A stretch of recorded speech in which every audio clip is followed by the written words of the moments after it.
একটা জিনিস দেখেন, সেটা হচ্ছে পেজ ব্রেক। হ্যাঁ, আপনি একটা পেজে দেখেন পেজ ব্রেক আছে,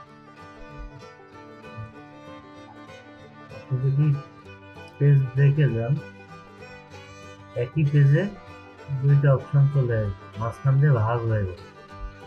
দেখেন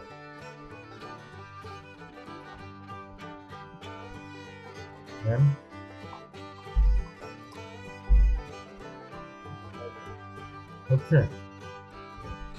এরপরে আপনি পরেরটা কলাম যদি দেন, এই ব্রেকে ক্লিক করে দ্বিতীয়টা কলাম